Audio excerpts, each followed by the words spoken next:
بسم اللہ الرحمن الرحیم۔ السلام علیکم ورحمۃ اللہ وبرکاتہ۔ حضرت خالد بن ولید رضی اللہ تعالی عنہ نے فتح بصرہ کے بعد لشکر اسلام کو دمشق کی جانب کوچ کرنے کا حکم دیا۔ بصرہ سے دمشق جانے سے پہلے آپ نے حضرت ابو عبیدہ بن جراح رضی اللہ تعالی عنہ کو خط لکھا کہ میں دمشق کی طرف روانہ ہو رہا ہوں، لہٰذا تم بھی اپنے ساتھ جو لشکر ہے اسے لے کر دمشق پہنچو۔ ایک خط امیر المؤمنین خلیفۃ المسلمین سیدنا حضرت ابو بکر صدیق رضی اللہ تعالی عنہ کو لکھا کہ آپ کے حکم کے مطابق میں ملک شام آ گیا ہوں اور اللہ تعالی نے میرے ہاتھوں ارکا، سخنا، حوران، تدمر اور بصرہ کو فتح کیا۔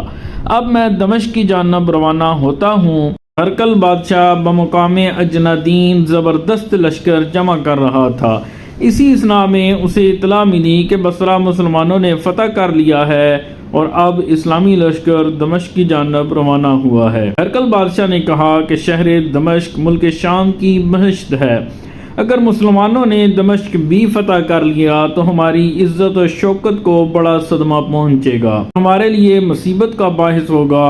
میں نے مسلمانوں کی لشکر کی تعداد سے دگنی تعداد کا لشکر دمشق کے لیے تیار کر رکھا ہے، لہٰذا اب تم میں سے کون اس قیادت کا ذمہ اپنے سر لینے کو تیار ہے؟ جو شخص تم میں سے مسلمانوں کے لشکر کو شکست دے کر بھگا دے گا، اس کو میں وہ تمام شہر جو مسلمانوں کے قبضے میں تھے بطور انعام دے کر اس کا مالک بنا دوں گا۔ ہرقل بادشاہ کے دربار میں حاضر سرداروں میں سے ایک سردار قلوس نام کا کھڑا ہوا اور ہرقل کو اطمینان دلایا کہ میں اس کی مراد پوری کر کے ہی رہوں گا۔ ہرقل نے سونے کی ایک سلیب اس کو دی اور 5000 سواروں پر اس کو سردار مقرر کر کے دمشق کی جانب روانہ کیا۔ وہاں سے روانہ ہو کر وہ بلعبک نامی مقام پر آیا اور وہاں کے باشندے اس کے پاس روتے پیٹتے آئے اور کہا کہ اے سردار قلوس، دمشق کو مسلمانوں سے بچاؤ، کیونکہ انہوں نے ارکا، سخنا، حوران، تدمر اور بصرہ پر قبضہ کر لیا ہے۔ اب دمشق کا ارادہ رکھتے ہیں۔ مسلمانوں کا ایک لشکر ملک عراق کی جانب سے آدم کا ہے اور اس لشکر کے سردار حضرت خالد بن ولید نے ہی یہ سب کارنامے سر انجام دیے ہیں اور ہم پر قیامت برپا کر رکھی ہے۔ قلوس نے سب کو اطمینان دلایا اور کہا کہ میں عربوں کو ملک شام سے بھگا دوں گا۔ قلوس 5000 سواروں کا لشکر لے کر دمشق پہنچا۔ دمشق میں کل 20,000 رومیوں کا لشکر اسلام کے خدمتگاروں سے جنگ کرنے جمع ہوا تھا۔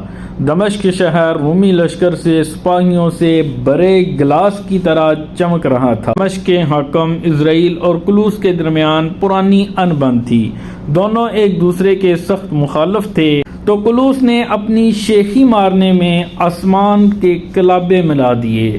اس نے یہاں تک ڈینگی ماری کہ اسلامی لشکر کے سردار کا سر کاٹ کر اپنے نیزے کی نوک پر لٹکاؤں گا۔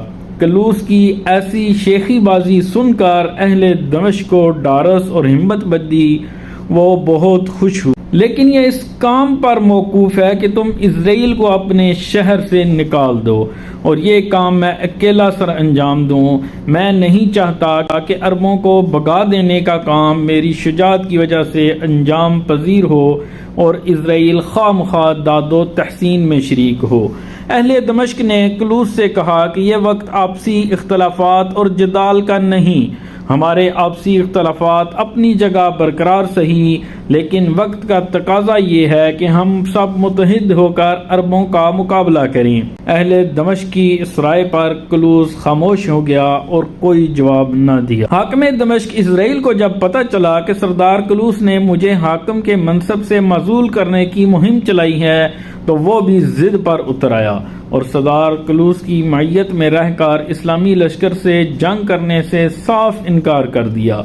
اختلافات نے طول پکڑا اور بات بڑھتی گئی تو دمشق کے دانشوروں نے اس معاملہ میں مداخلت کی اور باتفاق رائے فریقین کی رضامندی سے یہ بات طے پائی کہ اسلامی لشکر کے سامنے ایک دن قلوس اور ایک دن اسرائیل لڑے گا اور جس کی باری کے دن اسلامی لشکر کو شکست ہو وہ حاکم دمشق بنے گا۔